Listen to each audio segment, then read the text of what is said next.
Tá gravando? Tá gravando, né? Vou compartilhar aqui a tela. Estão vendo a minha tela? Sim. Estão vendo?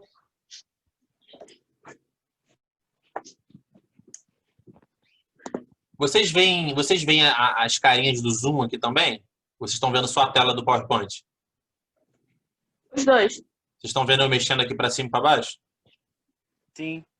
Ah, tá. Deixa eu botar num lugar aqui que não fique atrapalhando. Deixa eu aumentar aqui. Acho que aqui tá ok, né? Não tá na frente de nada, não. Então, na última aula que a gente falou sobre a matéria, que a última aula foi correção, né? Na penúltima aula, então, que a gente estava falando, a gente estava falando sobre a América Latina. Vocês lembram? Que a gente falou sobre o Mercosul, sobre os blocos econômicos. Vocês lembram disso?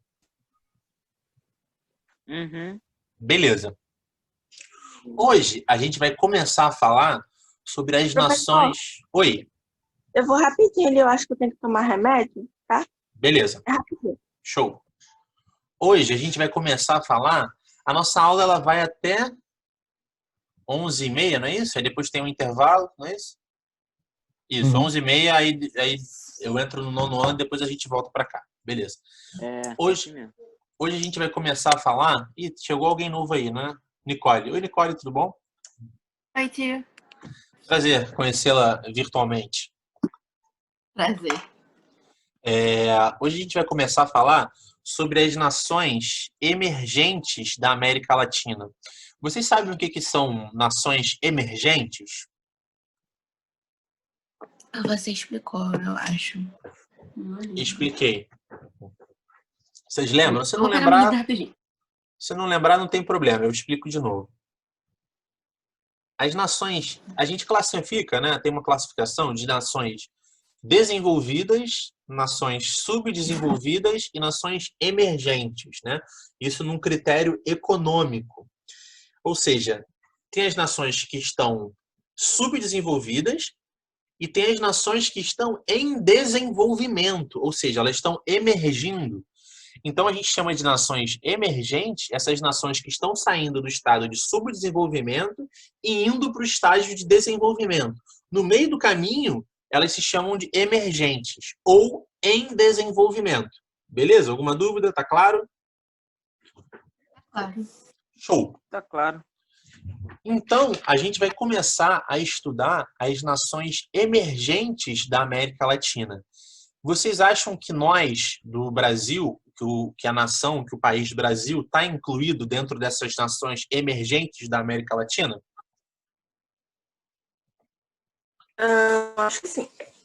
Vocês acham que o Brasil é desenvolvido, subdesenvolvido ou está em desenvolvimento? Acho que está em desenvolvimento. Exato, nós estamos em desenvolvimento. E um outro nome que a gente dá para países em desenvolvimento são países emergentes.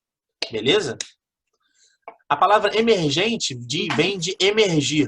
Se a gente está mergulhando numa piscina, se a gente começa a subir para pegar ar de novo, a gente está emergindo, subindo, certo? Então, por isso que a gente fala países emergentes. Eles estão subindo, eles estão se desenvolvendo. Beleza? Beleza. Ok. E uma das características desses países emergentes da América Latina foi a industrialização tardia. Nós demoramos mais tempo do que os países desenvolvidos a desenvolvermos a nossa indústria. A gente sempre foi muito rural aqui no Brasil, na Argentina, no México. Nós tivemos sempre características de países sem um campo de indústrias grandes, certo? E teve um momento da história, mesmo que tardio, mesmo que demorado, mesmo que bem depois dos outros países, que nós aqui da América Latina, nós os países emergentes da América Latina, nós começamos a desenvolver a nossa indústria, beleza? A gente demorou, a gente se atrasou, a gente veio depois dos outros, mas a gente começou, ok? Até aí tudo certo? Sim. Beleza. Aí, deixa eu pegar a minha caneta virtual aqui. Uhum. Tá funcionando? Sim, tá com tinta, beleza. A gente vai começar a falar sobre a construção da espacialidade industrial. O que é isso? Construção da espacialidade industrial. Como que se deu a construção das indústrias aqui no Brasil? Como que elas se localizavam nesse espaço? Por que elas se localizavam nesse espaço brasileiro? E por que demorou tanto para surgir um conjunto de indústrias, né? Por que demorou tanto? Aí eu coloco aqui nesse... Vou numerar aqui, ó, para ficar mais fácil da gente... Quando eu falar o quadrinho 3, o quadrinho 4, a gente sabe do que a gente está falando, beleza? Todo mundo viu aí? Tá dando para ver os númerozinhos? Uhum. Ok. Sim. Vocês lembram quando a gente começou a falar na outra aula que eu falei de colônia de povoamento e colônia de exploração? Mais ou menos. Que tem dois tipos. Quando os colonizadores vieram aqui para a América, tanto para a América do Norte, lá para onde é hoje os Estados Unidos, quanto aqui para a América do Sul, onde é hoje o Brasil, tiveram diferentes tipos de colonização. As chamadas colônias de povoamento e as colônias de exploração. As colônias de povoamento, elas tinham uma certa vantagem sobre as colônias de exploração. Um dos principais fatores é que na colônia de povoamento, como o próprio nome já diz, era simplesmente para povoar aquele local. Você não tinha mão de obra escrava. Toda a riqueza produzida naquela colônia de povoamento se mantinha na própria colônia de povoamento. As riquezas, os produtos, as plantações, a cana, o café, ele não era enviado para a colônia, não era enviado para a Europa. E sim, todas as riquezas se mantinham dentro da própria colônia, na colônia de povoamento. Isso fez com que os locais onde tinham colônia de povoamento se desenvolvessem mais, porque não tinha escravidão e as riquezas produzidas ficavam na própria colônia. Ok? Ok. Beleza. E esse é um tipo de colônia, né? A colônia de povoamento. E tem também a colônia de exploração. Como o próprio nome já diz, de explorar, de chibatada mesmo, literalmente chibatada. A mão de obra utilizada nessas colônias de exploração era mão de obra escrava. E as riquezas produzidas nessas colônias, todas as plantações, todos os produtos que eram feitos, eram enviados para a Europa, para as metrópoles, certo? Ou seja, a riqueza produzida na colônia não ficava na colônia. Isso contribuiu, assim, de maneira muito forte para que essas colônias elas ficassem subdesenvolvidas, né? Porque tinha escravidão e toda a riqueza produzida não ficava na colônia, ia para, no caso aqui do Brasil, para Portugal, certo? Então, durante esses séculos e séculos e séculos de exploração aqui no Brasil, na colônia Brasil, contribuiu muito para que hoje a gente tenha muita dificuldade de se industrializar, dificuldade de conseguir se desenvolver. A origem disso é lá em 1400, 1500, quando os portugueses e os espanhóis chegaram aqui na América do Sul, certo? Ou seja, a gente sobreviveu durante anos e anos e anos sendo explorado, né? Séculos de exploração através das colônias de exploração. Oi? A gente explora desde o início. Exatamente. Desde que o Brasil é chamado de Brasil, a gente segue se ferrando, segue sendo explorado, basicamente. Certo? Só que aqui, olha, no início do século XX, dois fenômenos que ocorreram, dois momentos na história, abalaram muito essa conjuntura política do mundo, né? Isso a gente já deu um pulo aqui. Aqui a gente está falando de 1500, né? Ano de 1500. E aqui a gente está falando já de 1900 e pouquinho. 1920, 1900 alguma coisa. Vamos botar aqui 1920. Certo? Nessa época aqui, dois fenômenos abalaram muito a estrutura do mundo. Um deles foi a Primeira Guerra Mundial, certo? E outro deles foi a crise da Bolsa de Valores de Nova York. Vocês já ouviram falar da crise de 29? Crise de 1929? Algum momento já ouviram essa expressão? Crise da Bolsa de Valores de Nova York Não. ou crise de 29? Beleza. Vamos falar um pouco sobre isso. É bem simples da gente entender. Vocês estão me ouvindo bem? O áudio tá perfeito? Tá, Ok. já tá vindo. Beleza. Desses dois fenômenos, esses dois acontecimentos históricos, né, que foi a Primeira Guerra Mundial e a crise de 29, abalaram o mundo como um todo e não deixariam de abalar a gente aqui no Brasil, na América do Sul, né? Nessa época aqui, na Primeira Guerra Mundial e da crise de 29, a gente ainda era considerado um país completamente rural, sem nenhum parque industrial. A gente não tinha indústrias aqui no Brasil, certo? E aqui já no quarto quadrinho, eu boto aqui, ó, ao longo da Primeira Guerra Mundial, os Estados Unidos, eles aumentaram muito a produção de bens agrícolas, de matéria-prima, de tudo. Por quê? O que estava acontecendo? A guerra, principalmente lá na Europa, certo? Toda a indústria da Europa era voltada para produzir arma e material de guerra. Beleza?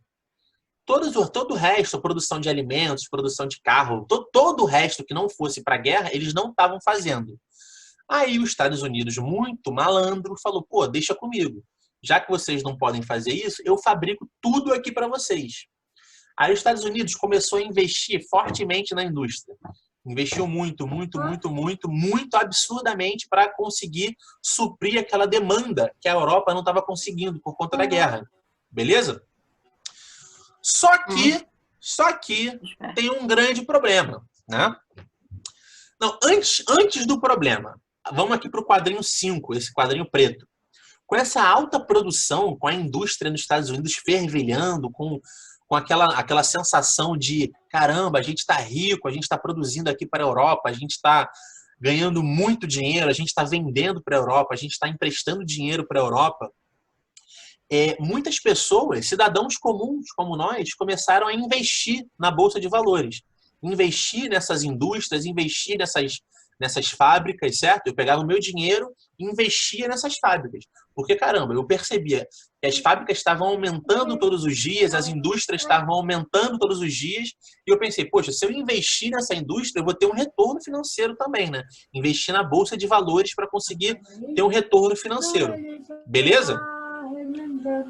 Com isso, o preço das ações, o preço das indústrias foi aumentando, e as pessoas ganhando cada vez mais dinheiro.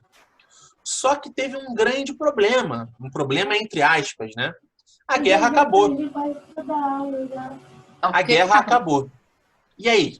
O que eu faço agora? Eu, no caso, os Estados Unidos, que investia ali bilhões de dólares para suprir aquela necessidade da Europa. Muitas pessoas investiram na Bolsa de Valores para conseguir ganhar dinheiro.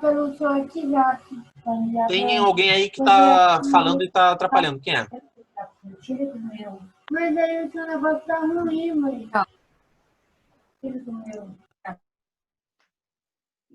Melhorou? Botei no mudo aqui. Carol.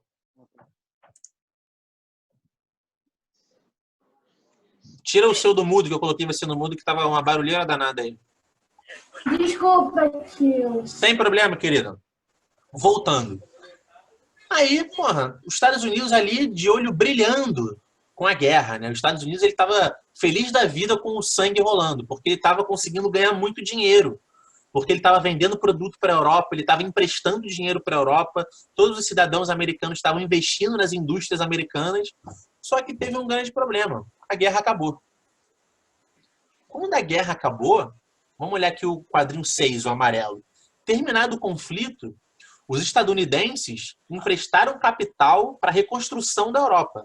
Além de vender muito material, muita matéria-prima, muito tudo para a Europa, eles emprestaram muito dinheiro para a Europa para ela se reconstruir depois da guerra, porque a Europa estava praticamente toda destruída durante a guerra. E os Estados Unidos foram lá e emprestaram muito dinheiro para eles se reconstruírem.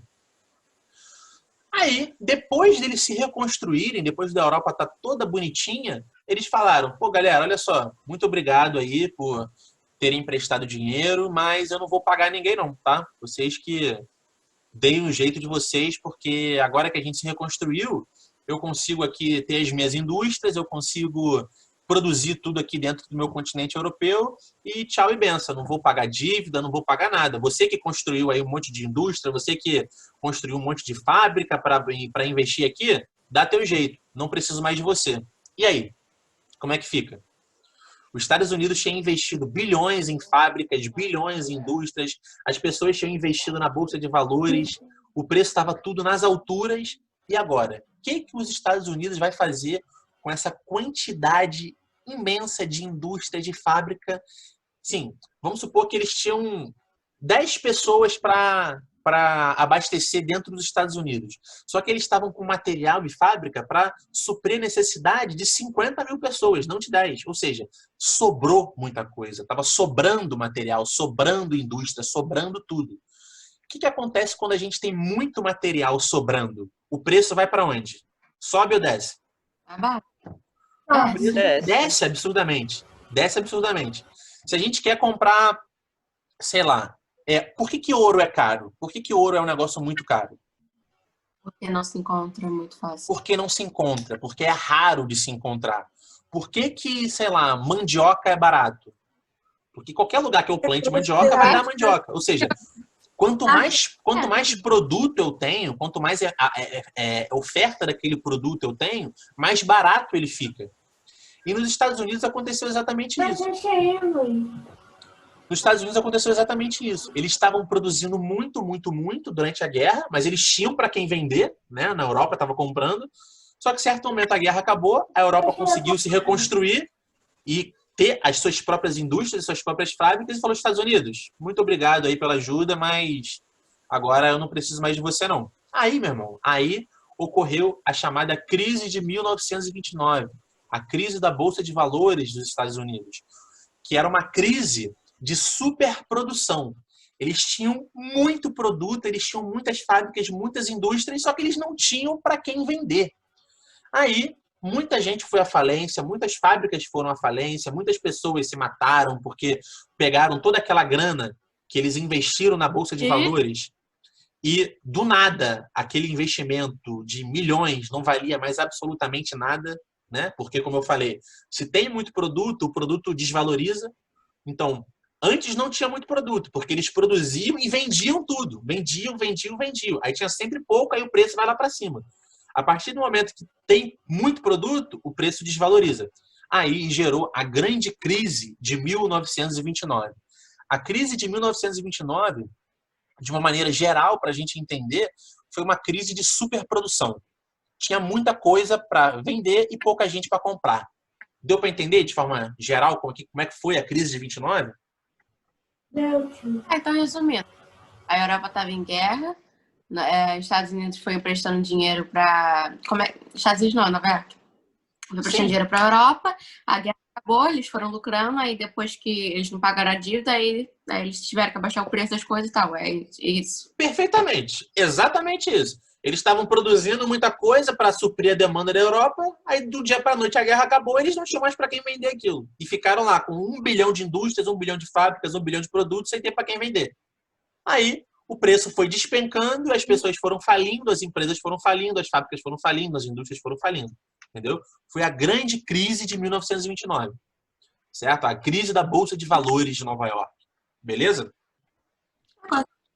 Eu gostei. E aqui um quadrinho para a gente entender. Eu sistematizei aqui, eu peguei essa imagem na internet que deixa bem sistematizado, bem fácil da gente entender o que foi a crise de 29. Aí aqui eu tenho as etapas da crise. Primeiro, euforia com o desenvolvimento da economia, né? Os estadunidenses ficaram muito eufóricos, né? A gente vai conseguir vender muito, a gente vai conseguir ganhar muito dinheiro.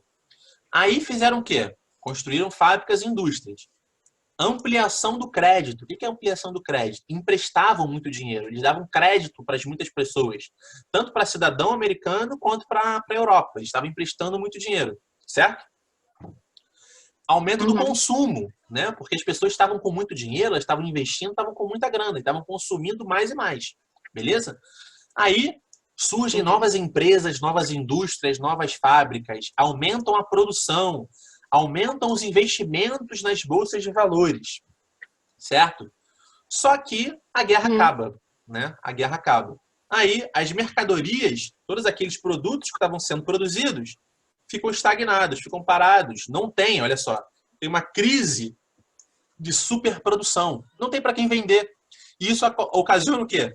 Aqui o número 8, desvalorização das empresas, grande fluxo de venda das ações. As pessoas que estavam investindo, comprando as ações, todas começaram a vender ao mesmo tempo. Vender aquelas ações, só que pelo preço muito barato. Elas compravam por 10 e vendiam por 1, entendeu? Estava circulando cada vez menos dinheiro nos Estados Unidos. E aí, ocasionou, como grande consequência final, a quebra da Bolsa de Valores, né? Ou seja, não tinha mais para quem vender, não tinha o que fazer com tanto produto. Beleza? E a consequência disso, né? Um grande, aqui do lado direito, aqui, um grande desemprego de 27%. Isso é absurdamente alto. 27% da população dos Estados Unidos não tinha emprego. Falência das empresas, redução da produção das indústrias e fortalecimento do nazifascismo, que é uma coisa que a gente vai ver na próxima aula. Não precisa se atentar a isso agora, ok? Aí, por que eu tô... Daqui 10 minutos... Nossa aula vai até que horas? 11h30. Daqui a 10 minutos vai acabar essa sessão do Zoom. Aí a gente começa no segundo tempo, ok? Mas vai entrar pelo mesmo link? Isso, entrar pelo mesmo link, tá, Miris? Aí por que eu tô... voltar o último tempo? Exato, no último tempo a gente entra pelo mesmo link que a gente entrou para essa aula, pode ser? Tá bom. Não. Show. Aqui, deixa eu ver onde eu boto isso aqui. Vou botar aqui para baixo. Daqui a pouco eu mudo ele de lugar.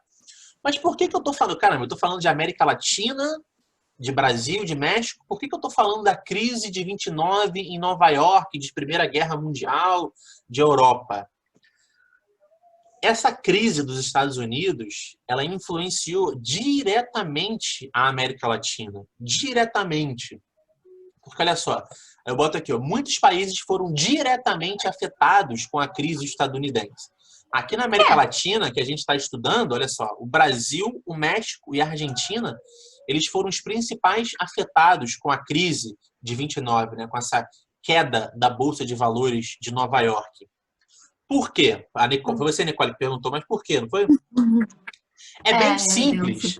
É bem simples da gente entender isso, né? Esses países da Europa que estavam em guerra, né, da Europa Ocidental, depois, no pós-guerra, eles focaram todos os esforços produtivos, todas as indústrias, tudo que eles tinham, eles focaram para dentro do mercado interno, porque eles estavam no período de pós-guerra, eles não podiam pegar toda aquela produção que eles tinham e vender para outros países, porque eles estavam num período muito delicado da história. Eles estavam no pós-guerra, depois de uma guerra. E ou seja, todos os produtos que eles tinham, toda a riqueza que eles produziam, eles não podiam vender para outros países. Tinha que ficar dentro da Europa. Aí a gente consegue entender como que isso influenciou diretamente aqui na América Latina. Porque, como eu falei, nós éramos países que não tinham campos de indústria, certo? A gente dependia de comprar produtos industrializados de outros países, certo? Só que os outros países estavam no pós-guerra e concentraram toda a riqueza dentro do mercado interno. E agora? Como é que a gente fica? Se a gente não tem indústria e a gente precisa de comprar os produtos dos outros países e esses outros países não querem vender, porque eles estão concentrando toda a riqueza dentro dos países. Como é que a gente fica? O que a gente faz? O que a gente faz? Perfeito, Nicole, perfeito. A gente tem que dar um jeito de se industrializar. Exatamente isso. Exatamente isso. O que a gente deveria ter feito muito antes, a gente foi fazer só no pós-guerra, no pós-Primeira Guerra Mundial. Porque a gente era completamente dependente dos outros países. Não que a gente não seja ainda hoje em dia, a gente ainda é. Só que a gente era muito mais, muito mais. Ah, Aí a gente teve que, meio que obrigatoriamente, criar um parque industrial aqui no Brasil, porque simplesmente a gente ia morrer de fome. Porque a gente não tinha acesso a produtos industrializados, a gente precisava de comprar de outros países. A partir do momento que eles falaram, opa, a gente não vende mais, e agora? O que a gente faz? Tem que criar as nossas indústrias. Exatamente. Então, esse foi um momento histórico que nós, da América Latina, começamos a criar parques industriais aqui nos países, no Brasil, no México, na Argentina. Beleza? Não é difícil da gente entender isso, né? Indo assim, explicando parte por parte, fica muito lógico de entender por que que demorou tanto, por que que foi só depois da Primeira Guerra Mundial, por que que foi depois da crise de 29, certo? Aí aqui, ó, no quadrinho, esse aqui é o 1, no quadrinho 2 aqui, no marrom, eu coloco, olha só, os fluxos de mercadorias que se destinavam a países da América Latina diminuíram drasticamente, né? Ou seja, os fluxos que vinham da Europa, dos produtos industrializados, não vinham mais para cá. Até vinham, só que muito pouco, não o suficiente para abastecer o mercado brasileiro. Beleza? Aí, observando esse cenário de poucas indústrias, de desabastecimento aqui do mercado interno brasileiro, como aqui está no quadrinho 3, no verde, se fez necessário um investimento, como a Nicole falou, nesses parques industriais, né? De precisar substituir esses produtos que antes vinham da Europa, esses produtos importados. Beleza? E aqui, no quadrinho 4, eu coloco, essa industrialização contou com a ajuda dos governantes locais que criaram obras de infraestrutura para poder se criar esses parques industriais. Que obras são essas de infraestruturas? Estradas, obras de saneamento, ferrovias, né? Porque para a gente criar indústrias, não dá para a gente simplesmente criar uma indústria lá no meio do nada se não tem uma estrada para a gente pegar essa indústria e ligar ela até as cidades, certo? Ou seja, então os governantes começaram a criar obras de infraestrutura que iam permitir a criação dessas indústrias, beleza? Beleza. Ótimo. Aí aqui, no quadrinho 5, eu coloco, inicia-se um processo de mudança na paisagem brasileira, né? Porque toda mudança que a gente faz no espaço geográfico, seja ela uma mudança simples de eu colocar uma lixeira nova na porta da minha casa ou começar a construir parques industriais, todas essas mudanças, elas ficam registradas na paisagem, né? A gente observando a paisagem ao longo dos dias, dos anos, a gente consegue perceber as mudanças que vão sendo ocasionadas na paisagem. Então, a partir disso, inicia-se um processo de mudança da paisagem com fábricas produzindo produtos para atender essa demanda do mercado interno brasileiro. Beleza? Até aqui, alguma dúvida, galera? Não. Não, tio. Ótimo. Tá simples de entender, então maravilhoso. Faltam 3 minutos aqui para encerrar a nossa aula. Então eu vou encerrar aqui essa chamada do Zoom e a gente dá continuidade no segundo tempo. Beleza? Beleza. Ótimo. Foi muito bom estar aqui com vocês e nos vemos em breve. Tchau. Tchau, tio. Valeu, galera. Beijão. Tchau. Ai, que fora. Vou compartilhar a tela aqui com vocês. Deixa eu só abrir aqui o arquivo antes. Cadê? Videoaulas, 8º ano, dia 22.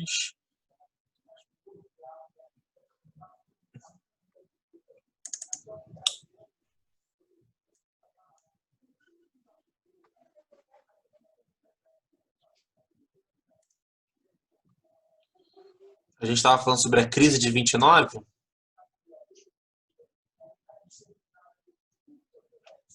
Foi. Beleza. Vou compartilhar a tela. Tamires, tu fica trocando de roupa, botando roupa da escola, tirando roupa da escola, botando roupa da escola, tirando roupa da escola? Eu sou muito calorenta e essa roupa esquenta. Saquei. Aí se eu continuar aqui com ela, eu vou ficar suando. Entendi. Então, deixa eu compartilhar a tela aqui.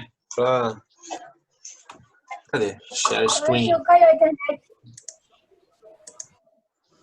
Estão vendo Caiu a aí? internet. Voltou já? Dá pra ver. Voltou. Ótimo. Quem tá falando é a Carol? Aham. Beleza, Carol. Então, isso aqui a gente falou, né?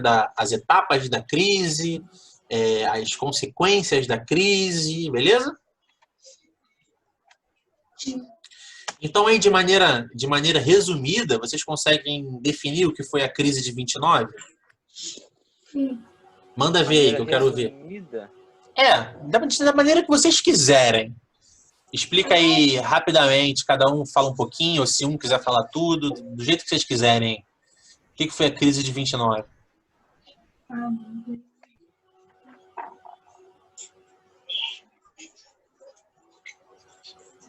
Ah, Eu foi não lembro. Eu foi teria uma que assistir o vídeo de novo. Eu acho Mas que foi peraí. uma queda econômica. Aos pouquinhos a gente vai lembrando. Fala aí, quem tá falando? O Caleb ou o João? Diga. Eu acho que foi uma queda econômica que ficou por um tempão na década de 30. Exato. Ela terminou só lá com a Segunda Guerra Mundial. E ela foi uma crise que foi ocasionada pela superprodução, né? Tinha muitos produtos, mas não tinha para quem vender, né? Sim. A palavra-chave para a gente lembrar da crise de 29, superprodução. Lembra? Superprodução. Produziram tanto que não Produziram tanto na Segunda Guerra, né? Os Estados Unidos produziu muito para abastecer os países europeus na Segunda Guerra, só que a guerra acabou, né? E todo aquele investimento em indústrias, em empresas, em maquinários, em comida e tudo mais, não tinha para onde ir, né? Aí a gente viu como que, como que essa crise lá dos Estados Unidos, da quebra da Bolsa de Nova York, né, de 1929, como que isso influenciou aqui na América Latina, nos países emergentes da América Latina, né? Brasil, México e Argentina. Basicamente, os países da Europa que estavam envolvidos na guerra, eles começaram a focar os seus esforços na produção interna, e eles não queriam vender esses produtos para outros países, porque eles estavam se reerguendo da guerra e tudo que era produzido ficava no país. Sendo que antes eles vendiam muitas coisas para o Brasil, México e Argentina, que passaram a não vender mais. Então a gente ficou sem pai nem mãe, a gente não tinha com quem comprar, a gente não tinha indústria aqui, não tinha nada disso. E foi a partir disso que a gente teve que tomar vergonha na cara e começar a investir nas indústrias brasileiras. Beleza? Ok? A coisa aqui, ó, da sala, né, aparece aqui. Carol, você tá falando comigo? Eu não tô ouvindo bem. Não, tio. Ah, tá. Beleza. Tô falando com minha mãe. Beleza. Desculpa, então. Aí aqui, a gente vai começar a falar sobre as transnacionais, as empresas transnacionais. Vocês sabem o que são empresas transnacionais? Não. Não. Muito simples de entender. São empresas de outros países com sede em vários países. Por exemplo, uma empresa estadunidense, uma empresa alemã, que ela tem uma sede nos Estados Unidos ou uma sede na Alemanha, só que ela tem filial em vários países. Por exemplo, aqui no Brasil, sei lá, o McDonald's é uma empresa transnacional. A sede é nos Estados Unidos, mas tem McDonald's em tudo qualquer lugar do planeta. Certo? Sim. Ou seja, essas empresas que têm várias sedes, que elas são espalhadas ao redor do planeta, são as chamadas empresas transnacionais, ok? Exemplo, tipo assim, peraí, caramba, cadê? Vou dar um exemplo do mercado. Diga. Tem um mundial aqui, pode ser mundial na Austrália, pode ser mundial, tipo isso?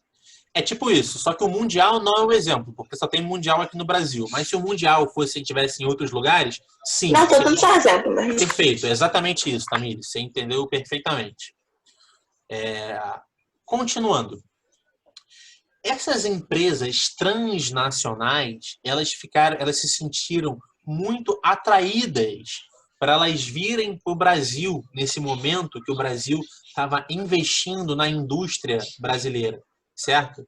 Porque antes o Brasil não tinha indústria e ele sentiu a necessidade de se investir na indústria e abriu o mercado para outros países. Falou, galera, olha só, a gente está construindo indústria, quem quiser, só chegar. Só chegar que não vai ter imposto, não vai ter dificuldade, só chegar com grana aqui que está tudo liberado. Pode vir gente do mundo todo para cá. Isso para vocês parece interessante, parece bom, parece ruim? O que vocês acham? Parece bom. Uma boa jogada de marketing. Parece bom. Justamente, parece bom. Vamos entender por que só parece bom. Eu coloco aqui, ó, no quadrinho amarelo. Eram atraídas pela mão de obra barata e pela abundância de matéria-prima oferecida no Brasil. A mão de obra barata, os trabalhadores aqui no Brasil ganhavam e ainda ganham muito pouco. Isso é um atrativo para os empresários, né? Poxa, eu vou abrir uma empresa, vou abrir uma indústria e a mão de obra, os trabalhadores vão cobrar pouco para trabalhar. Isso é interessante para eles, né? Dentro dessa lógica do mercado, isso parece ser muito bom. Aí eles vieram para cá, atraídos por essa mão de obra barata, né? E com o fim dessa Segunda Guerra Mundial, essas empresas transnacionais, ou seja, essas empresas que tinham sede em vários locais do mundo, elas se tornaram protagonistas nesse mercado internacional. Depois da Segunda Guerra, com vários países destruídos pela guerra, essas empresas elas foram se instaurando em vários países, né? Para ajudar nessa reestruturação do pós-guerra, certo?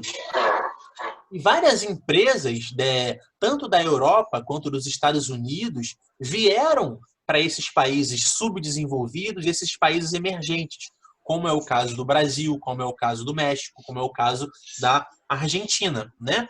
Principalmente atraídos por isso aqui, ó. Estão vendo aí? Sim. A mão de obra muito barata e pelo mercado consumidor, certo? Porque aqui tem mão de obra barata e tem muita gente para comprar. É perfeito dentro da cabeça dos empresários, certo? Só que até aí tudo bem. Parece que está tudo tranquilo. Só que aí, aqui já no quadrinho azul, olha só, ocorreu uma invasão dessas empresas estrangeiras, né?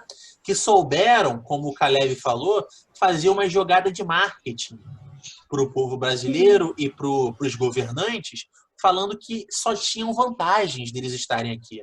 Era uma galera com muita grana, empresários e industriais de outros países da Europa, dos Estados Unidos, galera com muita prata mesmo, muita, e vieram para cá.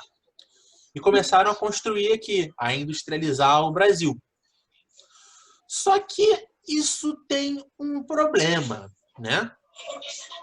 E os empresários brasileiros e as indústrias brasileiras, que eram com o capital nacional, com empresários brasileiros, com a mão de obra brasileira, eles não conseguiam competir com essas indústrias internacionais, porque tinham muito mais dinheiro, certo? E como o governo, na época, ele não cobrava impostos sobre essas empresas internacionais, a competição das empresas internacionais com as empresas brasileiras ficou completamente desleal. Por quê? As empresas brasileiras não tinham tanta grana para competir com as empresas internacionais. O que isso acarretou? Acarretou uma competição entre as empresas internacionais e as empresas brasileiras completamente desleal, certo? Levando à falência das empresas brasileiras. E ainda tem outro problema. Além de falir as empresas brasileiras, porque elas não tinham grana para competir com as empresas gringas, o dinheiro das empresas gringas que produziam aqui ficava aqui no Brasil ou ia para a sede em outros países? O que vocês acham? Eu acho que ia para outros locais. Exatamente. Se uma empresa estadunidense ou se uma empresa alemã, uma empresa francesa colocava a indústria aqui, eles produziam aqui, só que a riqueza gerada, a grana, o lucro gerado por essas empresas não ficavam no Brasil. Iam para os seus países de origem, certo? Ou seja, eles estavam só utilizando o território nacional porque estava necessitado, os governantes abriram o mercado, falou, galera, vem para cá porque a gente precisa, só que eles não pensaram nisso, que todo o capital, todo o lucro não ficava no Brasil, ia para fora, saía do Brasil. E, além disso, ficou desleal a competição das empresas nacionais com as empresas gringas, entendeu? E isso ocasionou uma falência de muitas empresas brasileiras, certo? E toda essa lógica, né? Toda essa lógica empresarial de você abrir o mercado para empresas de outros países, né? Como o Brasil fez nessa época, no começo da década de 90, 1990, 1992, por aí, o nome disso se chama neoliberalismo, né? A ideia de você abrir o mercado para as empresas de outros países. O nome disso é neoliberalismo. Os governantes brasileiros, eles não tinham um tipo de controle. Eles não chegavam, olha só, você pode produzir aqui, você pode colocar sua indústria aqui, mas eu vou ter que cobrar um imposto mais alto para você.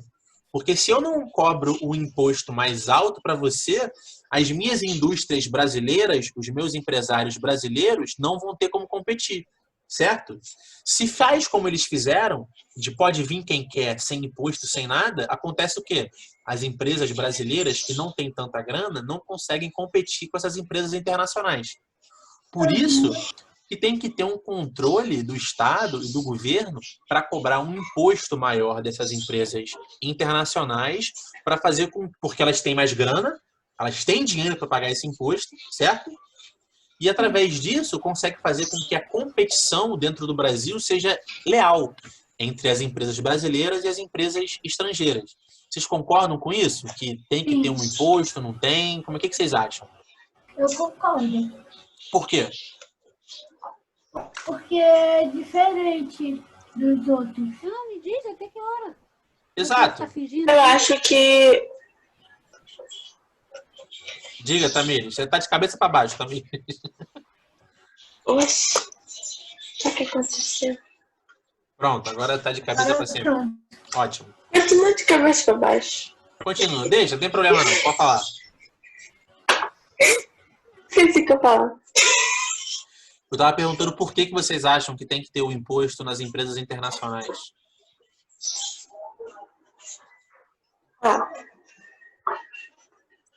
Eu ia falar, só que eu esqueci o que eu ia falar. Basicamente, é para a competição entre as empresas internacionais e as empresas nacionais ficar uma competição mais leal, né? Porque se você tira completamente o imposto, as empresas internacionais que têm mais grana vão destruir as empresas nacionais. Que foi justamente o que aconteceu no começo da década de 90 e foi até mais ou menos aí 1996, 97. Beleza? E o nome disso, dessa lógica, se chama neoliberalismo, certo? Esse neoliberalismo é uma vertente do capitalismo, certo? A atual fase do capitalismo que a gente vive se chama neoliberalismo, ok? E esse neoliberalismo, ele prega a não interferência do Estado na dinâmica econômica do país. O que eu quero dizer com isso aqui, ó? A não interferência do Estado. O Estado, ou seja, os governantes, eles não vão interferir. Eles não vão chegar e falar, olha só, eu vou te cobrar impostos se você quiser comercializar ou construir aqui no meu país. Eu não interfiro. Se você quiser construir, você constrói, você faz o que você quiser aqui. Não tem problema. Está liberado. Só que isso, como a gente viu, acarretam grandes problemas para a indústria e para as empresas nacionais, certo? Porque a gente perde a capacidade de competição com as empresas internacionais que têm muito mais dinheiro. Beleza? Então, ao meu ver, o neoliberalismo dentro de um país emergente, um país em desenvolvimento como o Brasil, não parece interessante, porque ele tira a capacidade da indústria brasileira de competir com a indústria internacional. Ok? Ok? Porque Sim. Beleza. Só que no século XXI, já entrando aí já para depois dos anos 2000, teve, não só no Brasil, mas como na América Latina de uma maneira geral, no México e na Argentina, a ascensão de governantes que eram mais comprometidos com o espaço nacional, eram mais comprometidos com as empresas e com as indústrias nacionais, certo? Eu coloco isso aqui, ó, nesse textinho que eu escrevi para vocês. E a partir disso, a América Latina, né, que a gente está estudando, ela passa a ter uma ideia maior de integração entre os países pertencentes à América Latina. A gente passou a não somente comercializar com os Estados Unidos e com a Europa, mas passou também a comercializar internamente entre nós. Eu comercializando com a Argentina comercializando com o México comercializando com o Brasil, certo? Aí, sim, existindo uma competição de igual para igual, ok?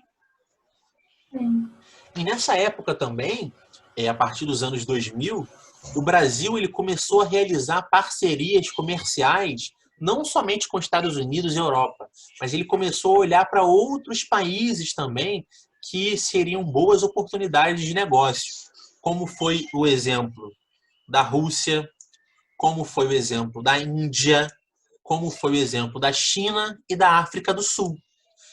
E esse grupo de países, vocês já ouviram falar nessa sigla aqui, ó, BRICS? Já. BRICS é esse grupo de países que se comercializam entre eles.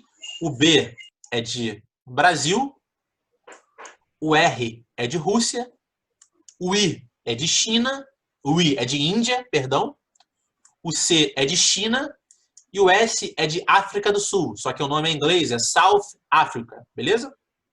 Uhum. Então, BRICS, Brasil, Rússia, Índia, China e África do Sul. Dentro desse grupo chamado BRICS, os países tinham o objetivo de crescerem juntos, sabe? Comercializando entre eles, certo? Sem dependerem tanto dos países muito ricos, como, por exemplo, a Alemanha, os Estados Unidos, beleza? Criando um grupo de países como se eles se ajudassem um ao outro, certo? Beleza? Sim. E o objetivo desse grupo, do BRICS, né? Eu coloco aqui, ó. Cadê minha caneta? Esse grupo tinha como objetivo ampliar o volume de capital, investir no desenvolvimento de novas tecnologias e acelerar a economia. Não somente comercializando como era antigamente, só com os Estados Unidos, né? E isso criou muitas vantagens para o Brasil, porque a competição ficou mais leal, né? Antes, quando a lógica do neoliberalismo imperava, né, que as empresas poderiam vir para cá e construir indústrias sem nenhum imposto ou com um imposto bem reduzido, isso fazia o quê? Comprometia a indústria nacional e as empresas nacionais, porque você perdia... tá travando muito. Quê? Vai e volta. A minha voz está falhando? Ela tá Tá falando que tá travando travando muito. muito. Vai e volta com a internet. Vai e Ah, volta. tá. Sua internet que tá ruim. Tá. Quando terminar aqui, eu vou colocar o vídeo no YouTube, aí talvez fique melhor para vocês assistirem. Pode ser? Sim. Tá. Beleza. Então, por hoje é basicamente isso, né? A gente entender o que é o neoliberalismo, entender o que foi a crise de 29, entender como que a crise de 29 influenciou no processo de industrialização também aqui dos países emergentes da América Latina. Beleza? Sim. Então, agora eu vou liberar lá na plataforma alguns exercícios para a gente fazer. Beleza? Aí, qualquer dúvida que vocês tiverem, a gente tira pelo chat, beleza? Tá. Ok, então. Um abraço. E sobre isso que eu falei agora, tem alguma dúvida? Vocês querem falar alguma coisa? Não. Beleza. Então a gente se encontra lá no chat. Eu vou liberar o exercício para a gente fazer, tá bom? Tá. Valeu. Abraço e Professor, o senhor beijo. pode repetir, por favor? Repetir o quê? O que o senhor acabou de falar. Que eu vou liberar na plataforma os exercícios para vocês fazerem. E qualquer dúvida vocês tiram pelo chat, tá? Qual vai ser o tempo de entrega? Até segunda-feira que vem. Tá. Obrigada. Beleza? Beijo, gente. Até mais. Até mais. Tchau, tio. Tchau.